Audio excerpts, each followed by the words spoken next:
En el mismo tema, polémica han desatado las declaraciones, lo veíamos del ministro de Salud, Jaime Mañalich, y también la gestión que ha tenido al frente de la crisis sanitaria. Para hablar del tema nos acompaña el senador del PPD, Felipe Arboe. Senador, bienvenido a Canal 24 Horas, muy buenas tardes. ¿Qué tal? Muy buenas tardes, gusto saludarlo. Lo primero, senador, preguntarle justamente por lo que estábamos revisando recién, esta polémica por el retorno a clases. De acuerdo al ministro, y lo ha señalado, ha sido enfático, que ha sido un error este tema de retornar a las clases, pero las formas, lo que hemos visto en los últimos días, ¿cómo lo evalúa usted? Concentrado en la figura, obviamente, de Mañalich.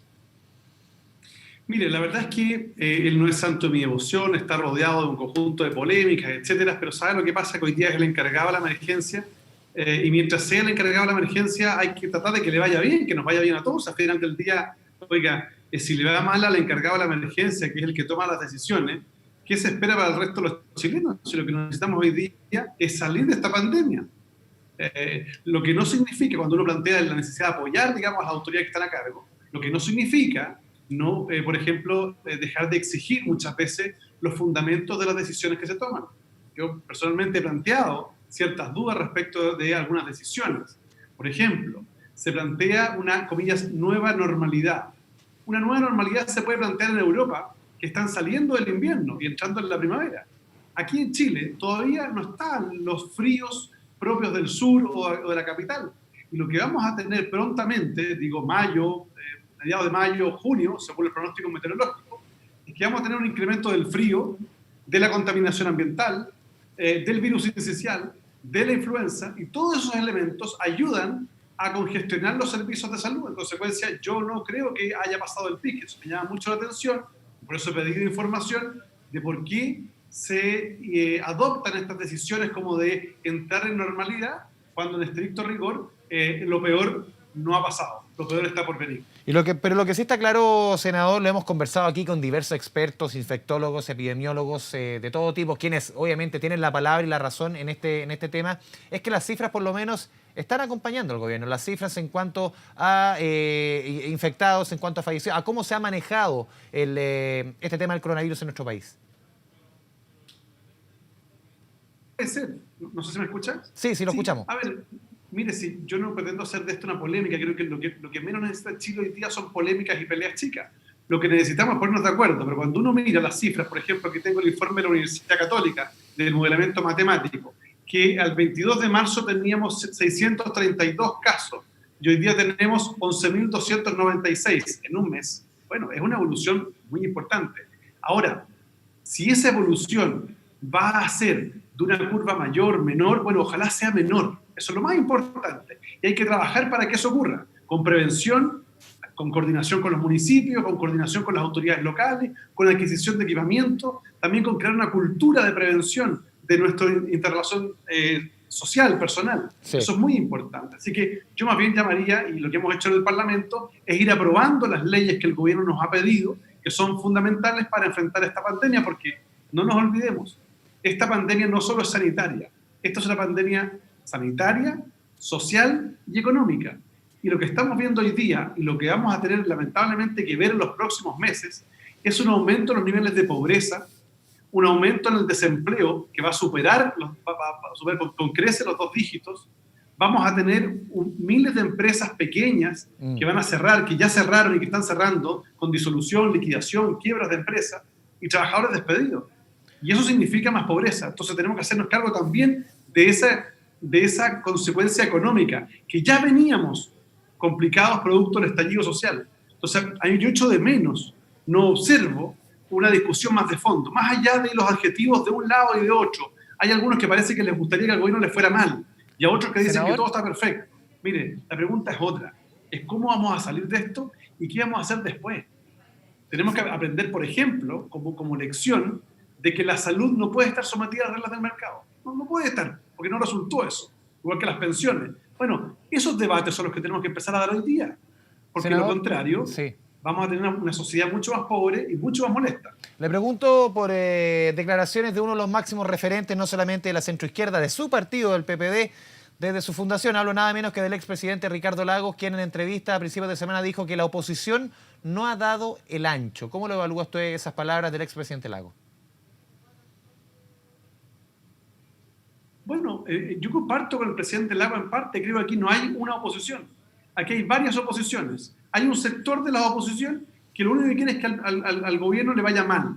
Y si eso implica que aumente los contagiados, parece que les da lo mismo. Y obstruyen y obstruyen. Y hay otros que queremos que no es que estemos trabajando para que al gobierno le vaya bien, estamos trabajando para que al país le vaya bien. Y entendemos que hoy día decir, porque también otro sector nos han hecho pagar costos políticos por haber ayudado en ciertas ocasiones. Pero mire, ¿saben lo que pasa? Que yo creo que la gente está en otra. La gente está día pensando en, primero, cómo evitamos contagiarnos. Segundo, si estoy contagiado, ¿voy a tener o no atención oportuna de salud?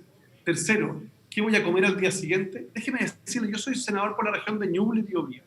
En la región de Ñuble, que como tasa es la segunda región con mayor contagiado, se lleva una cuarentena de 4 semanas. Ahí ya la pobreza está instalada.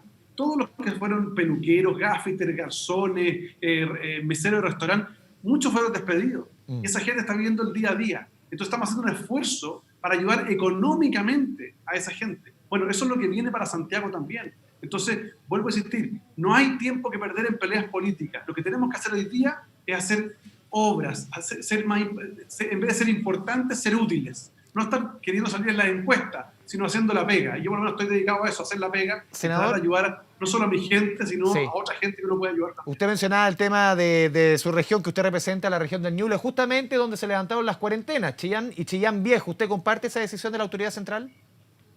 Mire, yo lo planteé sin ánimo de enfrentamiento. No tengo los fundamentos, y eso es la pelea que estaba dando, es por qué no nos entregan los fundamentos de esa decisión.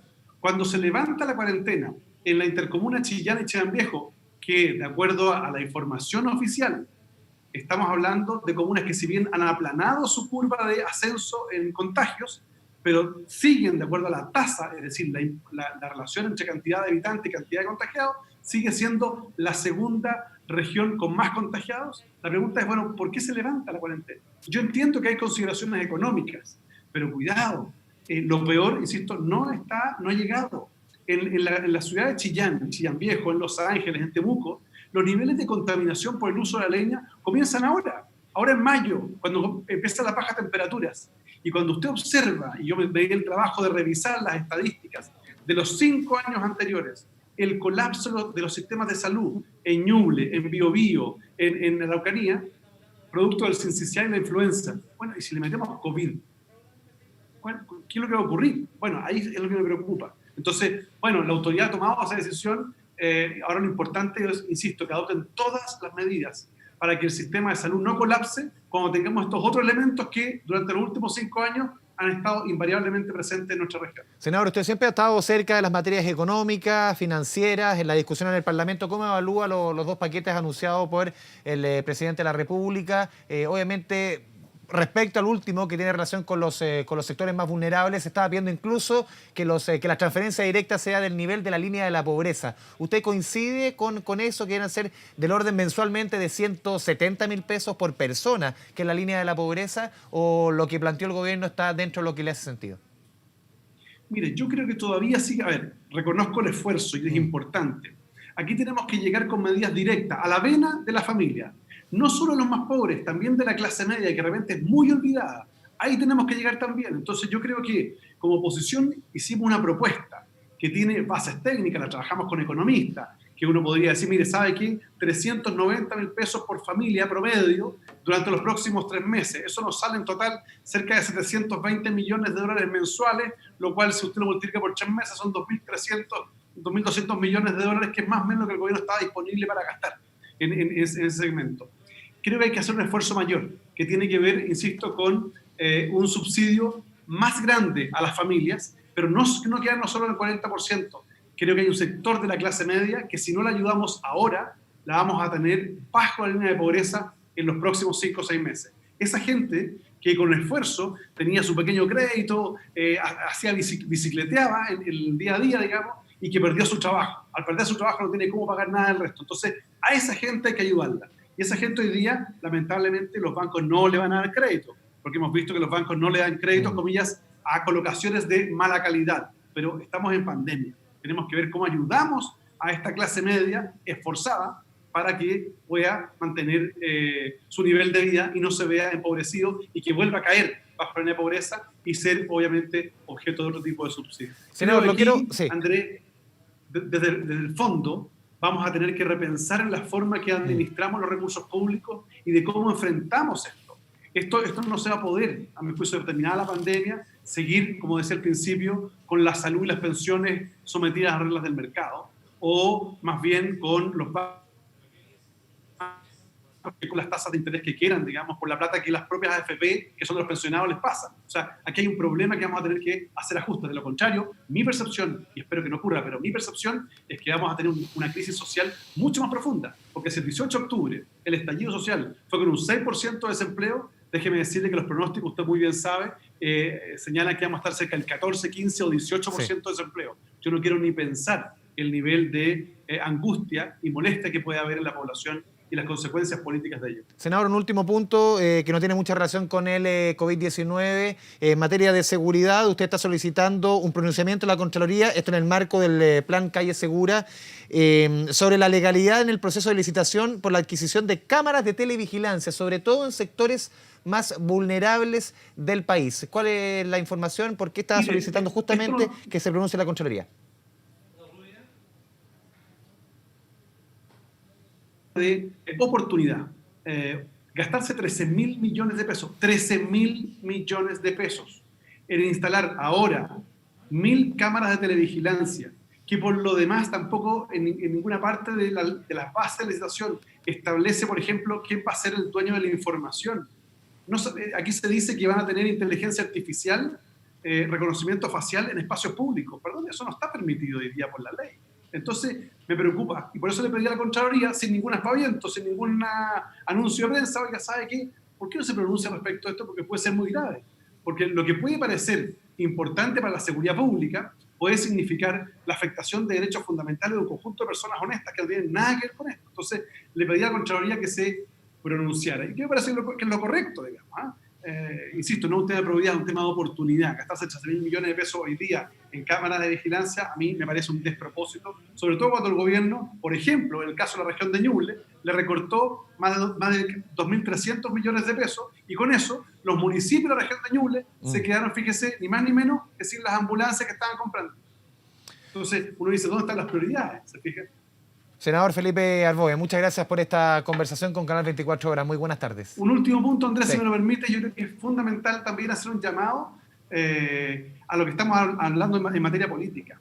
Yo creo que es clave entender que hoy día tenemos que trabajar para que nos vaya bien, pero también hacer gestos. Y por eso es que hemos estado trabajando con un conjunto de senadores y senadoras para poder hacer aplicable la rebaja de las dietas parlamentarias y de los sueldos de las autoridades de gobierno. Creo que es fundamental avanzar en eso y ojalá también en el límite de la reelección, que fue otro compromiso que se adoptó en el marco del estallido social. Creo que son gestos de la política para volver a tener algo de confianza de la gente, que es finalmente la gente que nos eligió. Es hora de hacer acciones y no solo declaraciones. Senador, muchas gracias por esta conversación con Canal 24 Horas. Muy buenas tardes. Gracias, buenas tardes.